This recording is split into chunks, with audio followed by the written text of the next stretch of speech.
Why do stories pull us in? I think a story as sort of an ancient virtual reality simulation, not unlike a flight simulator.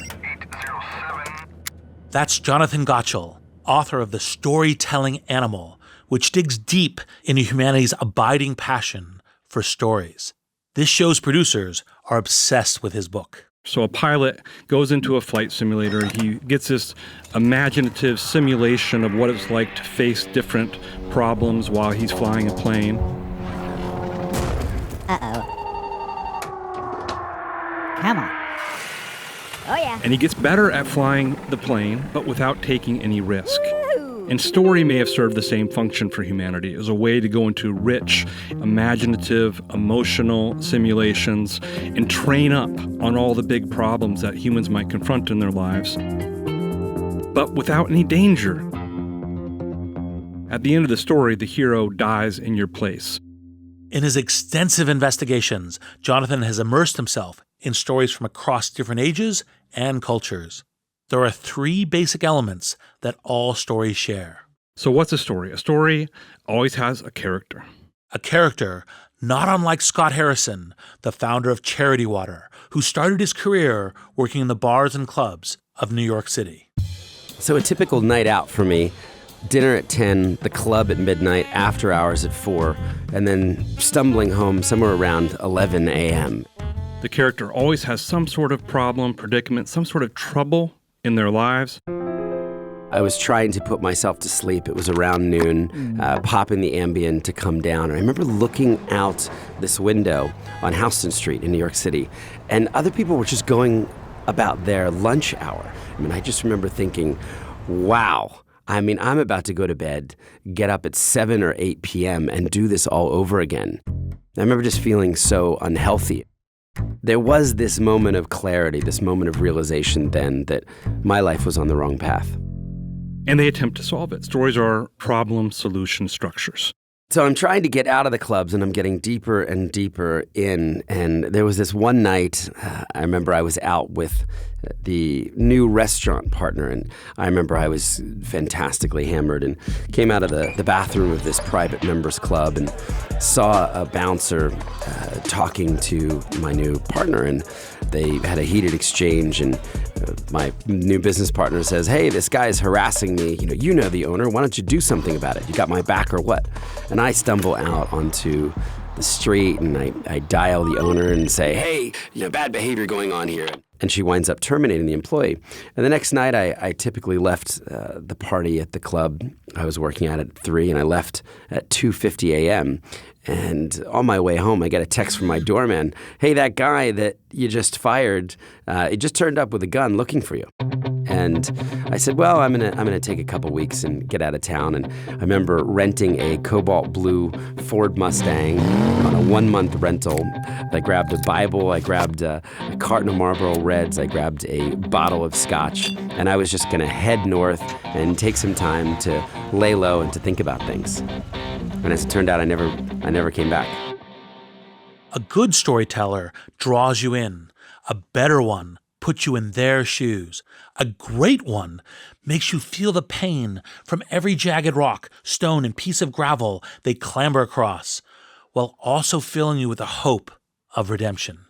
And Scott Harrison is among the greatest I know.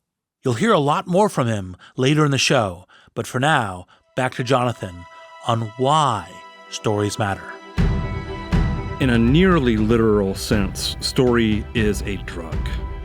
Story reliably lulls us into an authentically altered state of consciousness. It's a state of high attention, we're just riveted, and it is also a state of high suggestibility. People are much more open-minded when they are in Storyland, both for better and for worse, because the other side of being open-minded is being gullible. So we're kind of suckers for story as well. We are suckers for a story. It's what gives great storytelling such great power. And like the tale we just heard, the best stories are rooted in unvarnished truth. I believe that great companies are built on great stories, and great stories are completely, transparently honest. You got to have incredible talent at every position. It's like this huge push. There are fires burning when you're going home. Can you believe it? Such an idiot. And then you go back to, this is totally going to be amazing. There are so many easy ways. So to know what to do. I have no idea what to do. Sorry, we made a mistake. But you have to time it right. Oops. Working at a 3-bedroom apartment. Stuff that just seems absolutely nutballs. 10 years later, I'm like, well, that's just how you do it. We haven't made it. Just how you do it. This is Masters of Scale. I'm Reid Hoffman, founder of LinkedIn, partner at Greylock, and your host. And I believe that great companies are built on great stories, and great stories are completely, transparently honest. Throughout time, stories have been key to helping us make sense of ourselves, our societies, and our place in the world. What began as oral tales passed down through generations grew to become the foundations of entire civilizations. Picture a group of Neolithic people, their rapt faces flickering in the light of a campfire, as a tribal elder regales them with stories of their ancestors. Other than a few millennia and some overpriced popcorn, there's little separating them from a modern audience of filmgoers dwarfed by a towering IMAX screen. Watch out, Gronk. Turn around. Sorry. As a leader, you need to be a master storyteller. You need to craft a compelling narrative that engages your employees and your customers, builds a community, and infuses people with purpose. You have to be willing to tell the same story again and again to bring new people into your tribe of believers. And you also have to recognize when it's time for the story to evolve. But most important, you have to avoid the trap of stretching the truth. As a founder or idea sparker, you're competing with a cacophony of other stories. Some of your less scrupulous rivals may tell stories that sound like more fiction than fact. Fiction is fine when your aim is simply to spin a yarn, but if you want to make a real connection with your audience, you need to make honesty the cornerstone of your story. I wanted to talk to Scott Harrison about this because he is, first of all, a masterful storyteller. He has the ability to enthrall the most jaded of cynical critics. His nonprofit, Charity Water, has funded 30,000 water projects across 26 countries, bringing clean water to 8.5 million people. And Scott's stories make people feel invested in his cause, whether it's the overarching mission to bring clean water to everyone on the planet, or how a single well transforms life in a remote village. But Scott is also a truth teller. He made radical transparency the fundamental rock of Charity Water, which guaranteed that 100% of public donations will be used on its well digging projects. Scott may also be the most extreme turnaround story we've had on Masters of Scale, but it wasn't a company that Scott brought back from the brink. It was himself. Scott wasn't always a paragon of generosity. In fact, he's first to admit he used to be quite the opposite. I'd been a club promoter for 10 years in New York City, so I'd worked at 40 different nightclubs. And what I thought I was looking for was money, fame, making sure I was always with the most beautiful girl in the room, the watch, the car, and I couldn't believe that you could get paid to drink alcohol in New York City. This job actually existed. By many people's measure, Scott was living the dream. And I moved at 18, rebelled against a very conservative upbringing. And that led me to a pretty successful place where I did drink, in fact, for a living and fly around to Fashion Week. And my girlfriend, in fact, was on the cover of a fashion magazine. And I did drive a BMW, and I had a nice piano in my New York City apartment. And I had a Labrador Retriever. But it wasn't enough. All these things that I'd been chasing, I had. And I realized it didn't make me happy. It was this endless pursuit of more. And I was surrounded by much wealthier and successful people. And I realized that they weren't all happy either. And there would just never be enough. It was almost like the game of musical chairs where the music stopped and I looked around and there was nowhere to sit. I just felt unsettled. Scott began to realize that he had been telling a story that just wasn't true to himself. He began to wonder about the other roads he might have taken.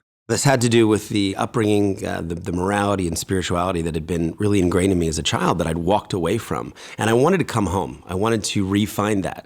It was at the very end of this journey that all the things I thought would make me happy, I just realized they wouldn't. And it looked like 180 degrees. What if I went all the way back, to where I started and then took the other road?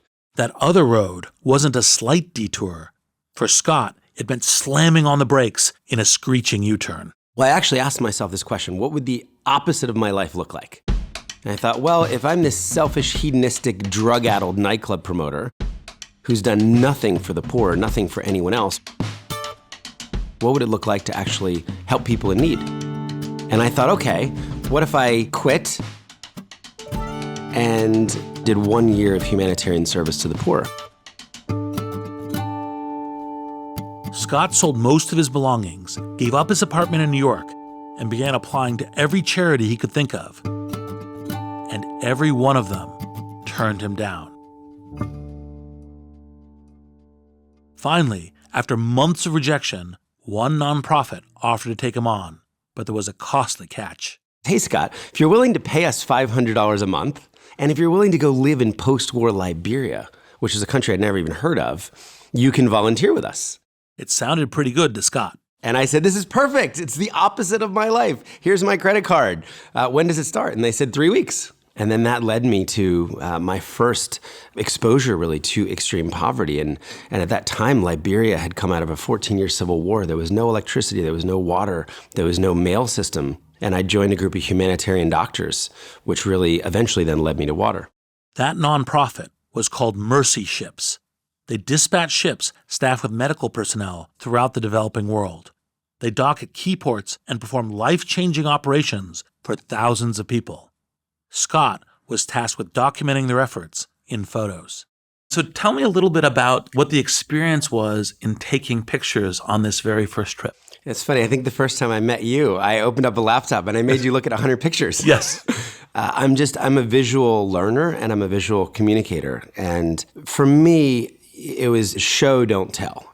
Now I would say it's show and tell. It's both. There's storytelling and there's showing. I was given the role of photojournalist. So my job was actually to document every patient pre-op and post-op. And I was with a group of maxillofacial surgeons operating on a huge 522-foot hospital ship. It was harrowing work, coming face to face with the raw truth of needless suffering. But seeing how people could be helped was exhilarating for Scott. His storyteller's instinct emerged, and he just had to share his experiences with people back home. What was exciting to me was, first of all, I'd never seen massive facial tumors. I had never seen any of the things that I was experiencing. And I'm taking these pictures, and the cool thing is that I had 15,000 people on my club email list, and open rates were almost 100% back then. The only thing I knew how to do was to share these images and stories with the people that I'd been getting drunk for 10 years. You can imagine what this looks like. You go from getting invited to a party at Prada headquarters in New York City. 3 weeks later, you get a picture of a 6-pound pink fleshy tumor in your inbox. My headline was, "Alfred is suffocating to death on his own face. Click here to read more." And people did. Not everyone wanted to see these startling images in their inboxes, but a surprising number of Scott's old friends were compelled to get involved. They had never been exposed to these brutal stories in such an unflinchingly honest way. Of course, I got a few unsubscribes, but most people were moved to compassion and curiosity and saying, I had no idea that this world of sickness and lack of access to healthcare existed. Scott knew he was on to something.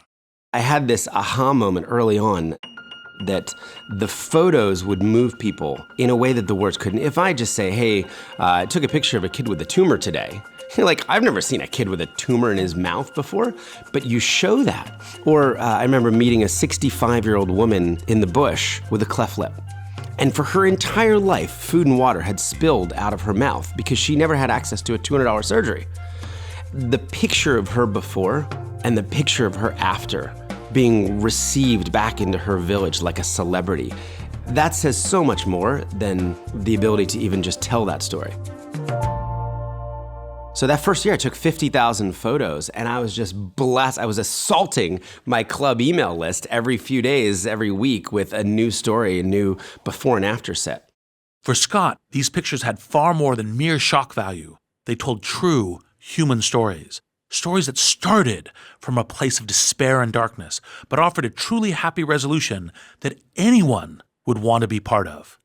During his year with Mercy Ships, Scott encountered for the first time both the gut-wrenching problem and the relatively simple solution for communities that didn't have clean water. Well, I saw the water crisis for the first time in Liberia. I was really fortunate because Mercy Ships gave a little bit of money to this one guy to go out and help people build wells. Because I was responsible for documenting everything, I would jump in his Land Rover and I would go hours into the bush and I would see the water that people were drinking. And I'd never seen anything like that. I mean, it's you're in disbelief because it looks like a brown, viscous swamp. It's not even chocolate milk. It's like thick chocolate milk. And I would watch these children bathing in dirty water, drinking dirty water, washing their clothes in dirty water. And I learned that 50% of the country was drinking bad water. So again, I was taking pictures of this. I'm back on the ship and I'm sharing what I'm seeing with the doctors and surgeons. And they're like, yeah, duh. Of course. We know so much of this sickness is related to water. When you look hard at the most pervasive health problems in the developing world, many of them trace back to a lack of clean water. But neither Scott nor anyone he knew had been exposed to this challenge before. And the more he learned, the more he felt the need to do something. I just thought, man, if you really care about health, then why not get to the root? Why not solve this basic need? One experience brought it home. There was this powerful moment for me where on our screening day, so this was my third day in Africa, the government had given us a football stadium, a soccer stadium, to triage the patients as they would come in. And I knew that we had 1,500 surgery slots. And I remember jumping into Land Rover at 5 a.m. I had scrubs on. I had my 2 Nikon cameras around my neck. And I'm like, are 1,500 sick people really going to turn up? And as we turned the corner, there were more than 5,000 people waiting outside. So there was this moment for me of, oh my gosh, we're going to send 3,000 people home who have come with hope. As he thought about this basic need, Scott was haunted by scenes from his former life. It was a montage of decadence and unthinking privilege that was obscene in the light of what he had witnessed with Mercy Ships. The other particular irony was that I sold bottled water in my nightclubs for $10 to people who would come in, order 10 bottles, and not open them because they're drinking, Cristal champagne or Dom Perignon or vodka instead. Just the extremity of seeing a child drink from a swamp and knowing that a guy like me could sell Voss sparkling for $10 and there was so much affluence, people didn't even need to drink the water, made me want to go work on that specific issue. For many people, this would have been a crushing moment of despair. Scott had seen firsthand the scale of the problem. Communities that lacked clean water faced overwhelming health problems. And they faced social and economic challenges too. Women and girls in these communities walked for hours each day just to get clean water, hours that could have otherwise been spent in school or at work if only the water problem were solved. Scott had spoken with medical experts who viewed the problem as an unavoidable fact of life, but Scott refused to accept that dire assessment. To him, the far more believable and hopeful story was that the problem could be solved. Village by village, wells could be dug, clean water could be found, and human suffering could be avoided. Who wouldn't want to bring clean water to the world? I mean, it's a party. Imagine the day when we get to declare success. Scott believed the real problem wasn't a lack of solutions or a lack of generosity. The real problem was born from a lack of transparency. As he hatched his plan to launch a nonprofit, he heard the same jaded view over and over again from his friends. And they said, I don't give to charities. Charities are black holes. I don't know where my money would go.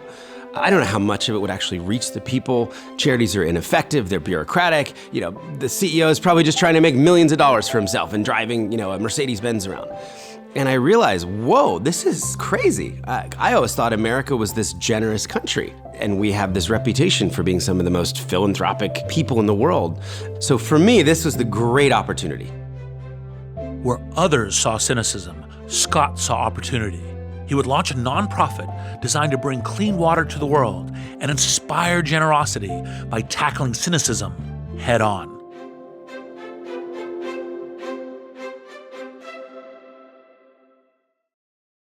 Scott had already proven that cynicism could be overcome, even among some of the most self-obsessed people on the planet, his cohort of New York partygoers. He was ready to go big, and he would do it with a three-pronged plan. He would commit to total, radical transparency. He would guarantee that 100% of public donations went directly to the water projects. And he would create an aspirational brand, one that told the kind of true stories people would yearn to be part of and share with others. Scott's commitment to radical transparency was radically radical. I can't think of another nonprofit that guarantees 100% of donations will go straight to the source. And even the least attentive students of Economics 101 would see a flaw in this plan. If 100% of donations were going to the people who needed it, what was Scott's masterful plan for covering the cost of doing business? The office space, salaries, and other expenses that go hand in hand with trying to change the world. It was a plan that required innovative thinking and a leap of faith. Talk a little bit about how the mechanics of the first came together, which is, well, we're driven by getting these new donors, we want this transparency, and we want 100% of the money, but in order to do that, we need other sources of money too. So how did you put that business model together? I can't even tell you how hard that was and how I talk other people away from doing that now. We just opened up 2 bank accounts. So there was this idea that the public's money would never be touched, go in the water bank account. We called it the water bank account. Then there would be the operations bank account. To fund the operations bank account, Scott went to big donors. It was a constant hustle to make sure they didn't burn through that account, and it was a losing one. Sure, Scott could have decided to make an exception in those early days, a one-off compromise, dip into the water account and keep the operations humming. But that was a slippery slope Scott didn't want to slide down, even if that meant folding the charity. So we get to this point about 1.5 years in where we raised a couple $1 million and the game was up. There was a moment when there was $111 in the bank account for overhead. I'm skipping my paycheck, my staff there. I'm like, don't cash your checks. Just wait another week. I'm working on it. I'm going to get another $5,000, $10,000 to put in. I just realized I can't raise money for the overhead fast enough. Scott prepared to close Charity Water. He'd done everything he could think of. He'd even cold emailed the founders of the 3 biggest social networks of the time, Mark Zuckerberg, MySpace founder Tom Anderson, Bebo founder Michael Birch. So Zuck doesn't write me back. Tom doesn't write me back. Michael Birch actually wrote me back and said, I actually like this idea, but I can't help you now, but keep going. Scott was convinced he had struck out. He still had $881,000 in the charity account, but he refused to spend a penny of it on overhead.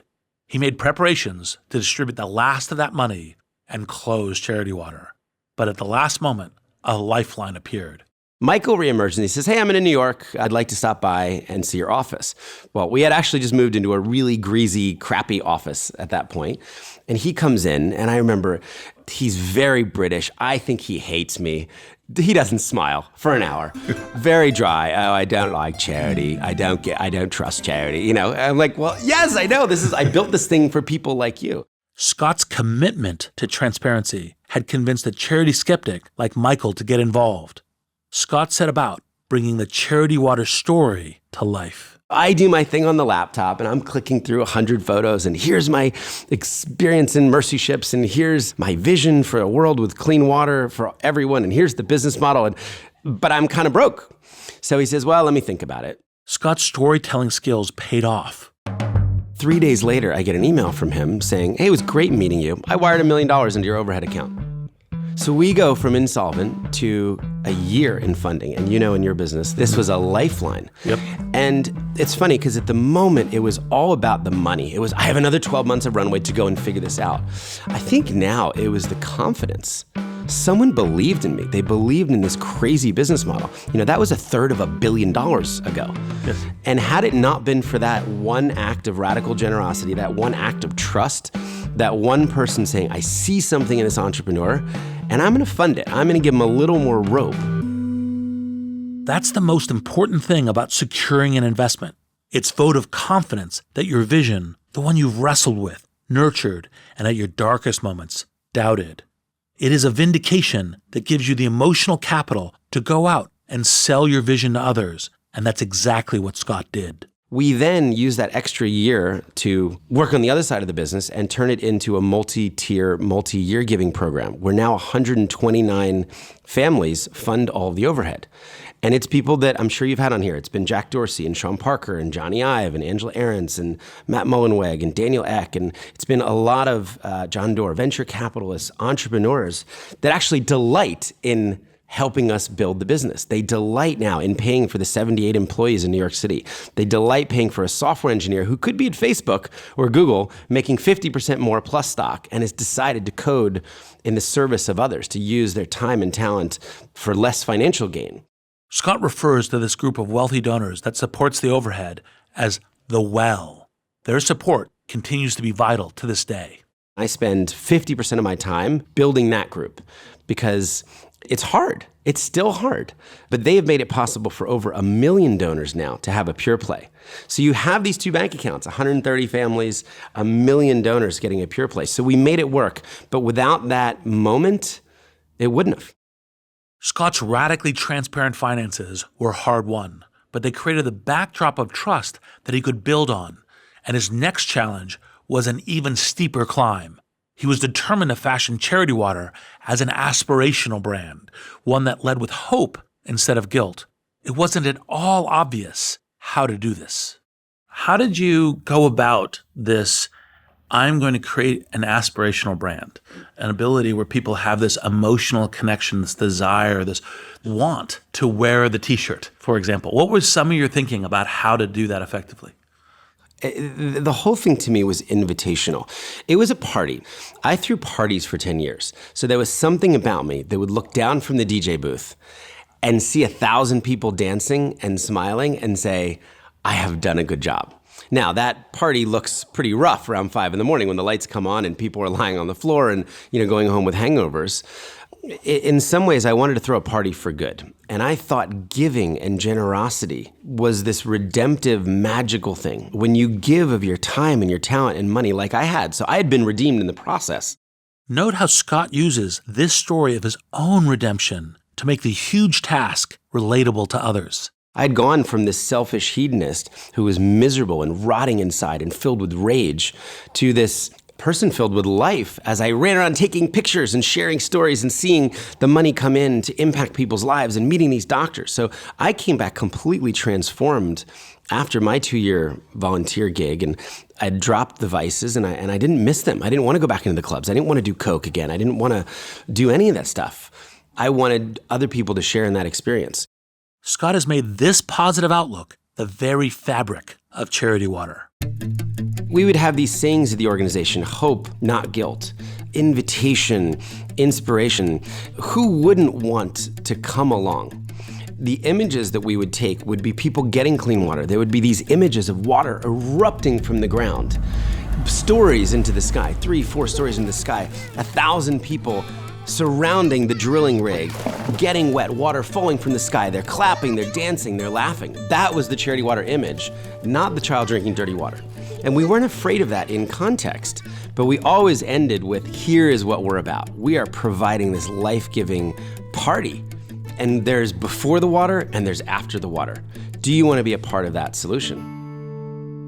What Scott understood instinctively was that people respond more passionately to solutions than to problems.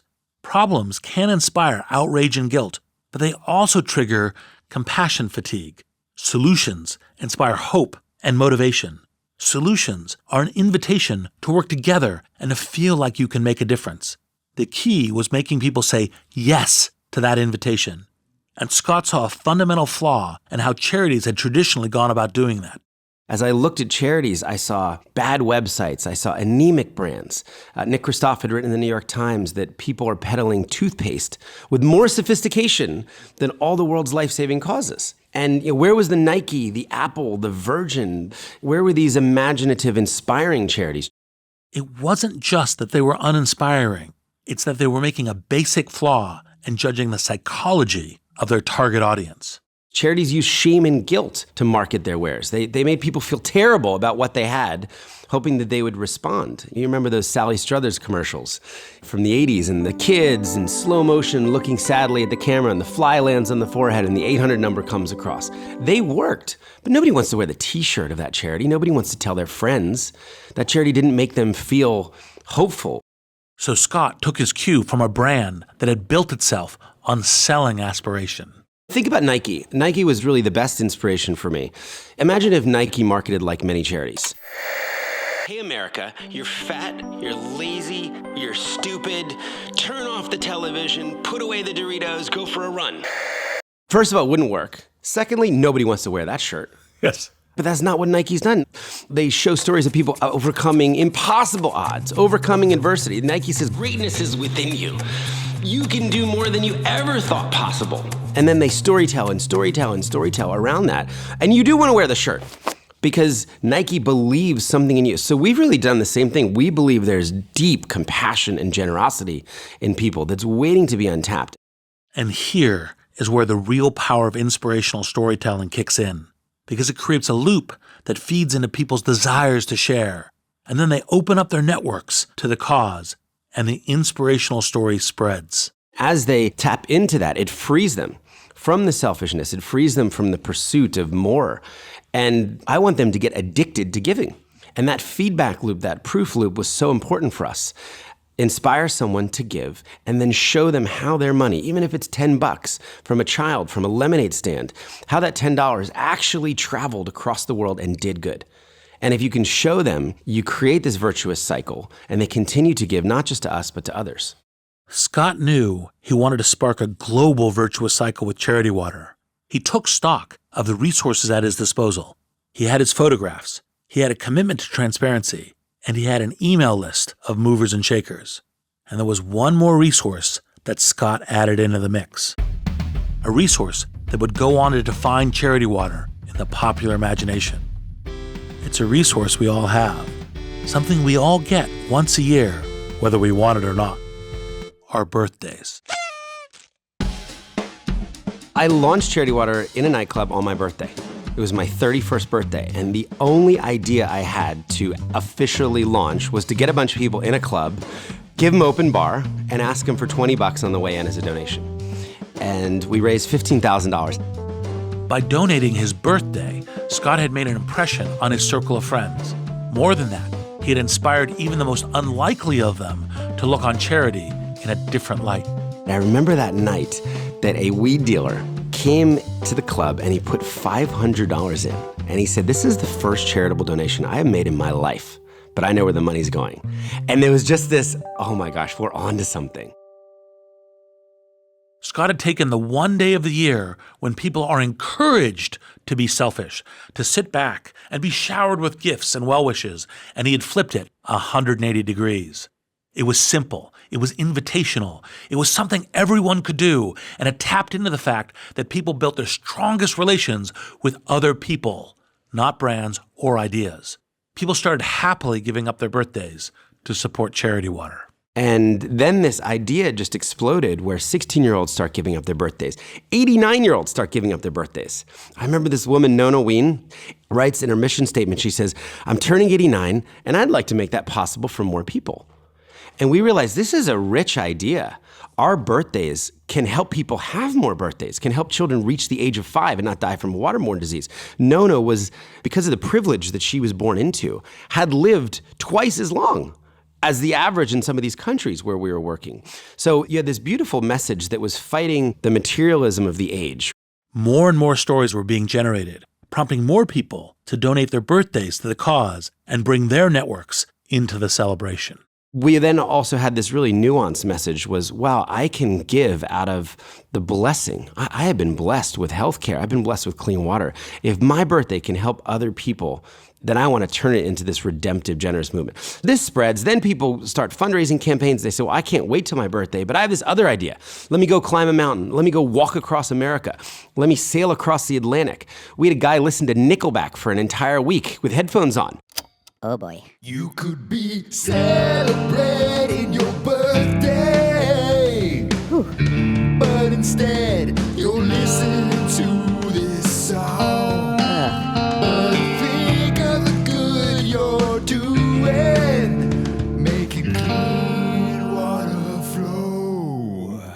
raised $30,000. For charity. That man deserved every single dollar, and then some. Here we go again. We salute you for your sacrifices. Make it stop. The Birthday Initiative went on to become one of Charity Water's signature methods of fundraising. It wasn't just the compelling stories that were driving people to donate. It was Charity Water's commitment to transparency that appealed even to the most hardened of cynics, as well as building a fun campaign that was simple and compelling, backed by a brand that was inviting and inspirational. Scott was promising two other things: that all of the money donated would be going to people who needed it, and if you donated, you would be able to track every dollar. Scott saw the direct relation between this radical transparency and the story he was telling, and he was prepared to push it further than anyone thought possible. This included giving live GPS coordinates of all the water wells built by the charity, so anyone who had donated could check on them. The projects you can see on the map, and you could go any place you want to go. You can go see it for People yourself. do, by the way, Reed. Yes. They turn up in northern Uganda to go see their well. Is there any particular story about a visitor to a well that's worth sharing? Sure. One guy saw a well that was broken, and he had biked across the country to raise money for his well. And he went there, and it was broken. And he got back to our team, and we have a system for this, so we dispatched the mechanics. He wound up going back to see it again fixed, and then writing all of the people that had given him money from his fundraising campaign saying Charity Water did the right thing. It was almost a win. Rather than say, oh, well, too bad, we're like, oh, thank you so much for telling us. This story illustrates how this kind of radical transparency bolsters your objectives and itself generates compelling stories, even when it reveals your failures, and often because of it. Scott was lifting a veil that other charities thought should stay in place. Other charities were like, why would you do that? Why would you? There's no win for you. It's only bad news, right? Because in the absence of information, every well is working 100% of the time forever until you know that it's not. So why would you ever put yourself in that situation? Why would you ever go find a bad user? You don't have to, in our case. And we said, well, that's crazy. If the well is not working, we want to fix it. We want to know what went wrong in the first place so we can inform better implementation and change the process. The feedback loop of radical transparency has helped Charity Water pinpoint problems and solutions in construction. That malfunctioning well in Uganda, for example, exposed a simple, solvable problem with the materials used there. In Uganda, what actually happened was there was so much iron in the groundwater, and we were forced to use the government standards for steel. We have now been lobbying to change the standards from steel to PVC because the wells rot every 3 years or so. This actually informed kind of a much greater good across what we hope will be the full country. I think it's worth emphasizing that part of putting yourself and being open is creating that trust and emotional connection that supports the brand. It's like, no, we're authentic. We're learning. We just want the outcome. We're going to do it too. And then people go, oh, wait, you're open. Someone could find the broken well and you fixed it. Oh, I trust you. Not only did lifting the veil increase trust in Charity Water, it also made for honest stories that highlighted both the difficulty and the promise of its work. Charity Water would celebrate its anniversary with a live broadcast of a well digging. For one of these, Scott decided to drill in a part of the Central African Republic notorious for its tough geology. It was probably a 50-50 chance. And I didn't really tell my team, but I knew that going in, and I could see the other scenario where we fail and we broadcast anyway, and the trust that would build. Notice how Scott was confident that even if they failed, they would succeed in reinforcing their reputation for openness. And in fact, that's what happened. So we drill for a couple days. We almost drill in quicksand. So we can't get any water, we can't build the well, and we leave this village no better than we found them. Imagine the hope. Drilling rigs come in, they rumble in, guys jump out, they're looking, there's dirt, everywhere, there's gravel flying up into the air. A few days later, it's silent as the rigs leave and say, we can't find water. I broadcast that to 250,000 people and said, we let them down, we couldn't find water. We actually wasted, I think it was $15,000 on the dry holes. And this is the reality. We're going to try again. We're going to come back in the future. We're going to bring back different equipment. It was the most popular video we had ever done in the history of Charity Water at that point because, as you said, it was authentic. And it doesn't always go right. I think if a charity says that everything is perfect all the time, it leads to a distrust and a disbelief because our lives are not perfect. Notice how Scott completely upends conventional wisdom here. The way he would build trust and belief wasn't by presenting a picture-perfect public face. It was by telling the truth, warts and all. Between the joy of their aspirational approach and the rawness of their transparency, Charity Water won the loyalty of donors and saw extraordinary growth. It's working. We're crushing it. 8 years of consecutive growth. In 2014, we raised $45 million, and we helped 1 million people get clean water that year. It's like 2,500 people every day of the year. It's meaningful. Charity Water's donations soared until they didn't. After 8 years of growth, Charity Water saw its first drop in donations. They were down $9 million for 2015. Part of that was due to 2 major donors pulling their funding that year due to business downturns. But there was a more fundamental problem. It was with the birthday model that had been at the core of Charity Water's fundraising for almost a decade. The problem for our organization was that people only did one. They did one birthday for Charity Water. I did it. I built my well, or I raised my $1,000. And then they would take the idea and they would do education, or they would do healthcare, or a justice issue that they cared about. But I didn't have any sort of repeatability in that. It was another crisis that shook Scott to his core. The crisis of confidence that is a villain in every founder story and has them asking that fateful question, do I have what it takes?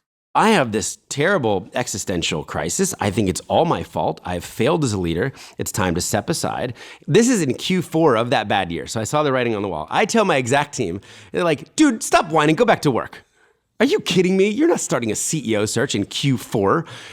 They said, look, you're burned out. Why don't you take a month off? Think about it. Scott took that time off. And during his sabbatical, he had a realization fundamental to his business model. Why don't I actually, instead of whining about it, go and try and figure out how to get that next growth curve, how to re-innovate, how to pivot. And the realization was actually pretty simple. It's a non-repeatable business model that we built. Birthdays are non-repeatable. One-time donations are non-repeatable. The well, those 129 families, were actually repeatable. They were giving on 3-year terms and renewing it at 80% plus rate because we could build a relationship with them.